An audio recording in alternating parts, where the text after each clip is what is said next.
Hey Facebook, Monday morning here at the office. Got in not long ago and making a quick video because I had some thoughts on my mind that I wanted to share.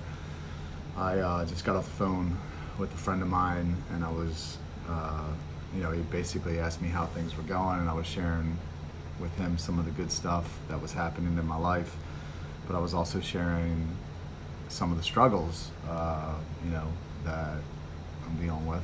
And he encouraged me to talk about them because he's like, it helps people. So I'm gonna make a quick video about them because that's what I'm, feel like I'm called to do is to help people. So had a great event, several great events this weekend, 2 yesterday, one on Saturday at Central Christian, where I was able to go in and talk about, share my story, talk about sex and, my perspective, and really got a lot of positive feedback. They made a monetary donation to me and to the tour, which was amazing. Sold a bunch of books. And then, got home yesterday, took a nap, grocery shop, cleaned my house, cooked my food, meal prep for the week, and then I couldn't sleep at night. And I looked at porn. And, I share that because I don't want anyone to think that I have it all together. You know what I mean? Like, I'm out here struggling like everybody else. I know the right way to go, and I do my best. I wrestle with myself, maybe even more than most people do, because of my carnal nature, maybe because of my past. But I struggle. I struggle like everybody else. And I was just talking to him, and I'm like, I hate it. I feel like a hypocrite. Here I am, the guy on stage talking about waiting, talking about, not looking at porn, the destructive effects of pornography, or even masturbation. Like just NoFap. There's tons of studies out there about, seminal retention and the positive benefits of it. But this is an emotional roller coaster, for me and anyone that's on this journey. Like, I don't think people understand how much your whole life is impacted by that one decision. You have to adjust everything in your life. Like, I was talking to this friend and I was talking about, years ago I did I did a couple bodybuilding contests, and until you do the bodybuilding contest, you don't realize how much your life revolves around food. Like, there's just so much that you can't do while you're preparing for a show.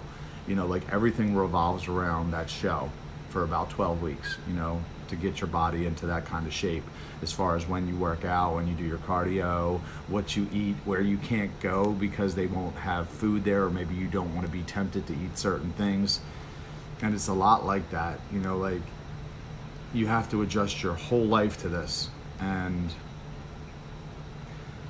when that period of time, is as long as it's been for me, sometimes your body just rebels. Like, your flesh just is like, it's like, forget this, I don't want this anymore. And that's what happens sometimes. So it took everything that everything I could muster to get myself even to come into the office today, because I just felt defeated and I felt like a failure. And I know there's people that are working hard, for the tour, and here I am, whatever.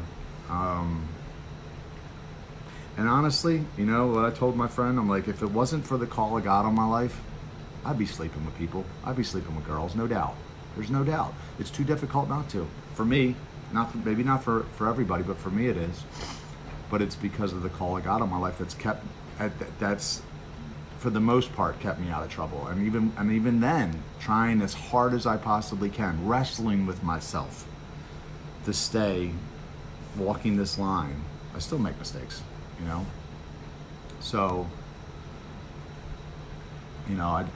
I don't want anyone to think that I have it all together. I'm not Superman. I struggle. And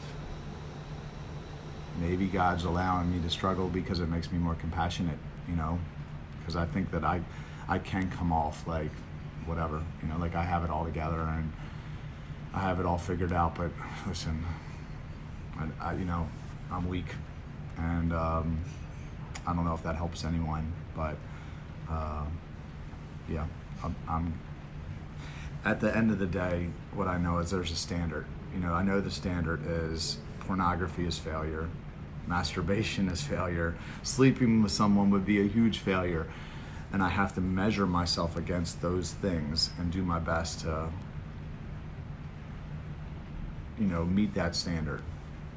Doesn't mean I'm always going to do it, you know, like I'm an ex-fat guy that still wants pizza sometimes, you know.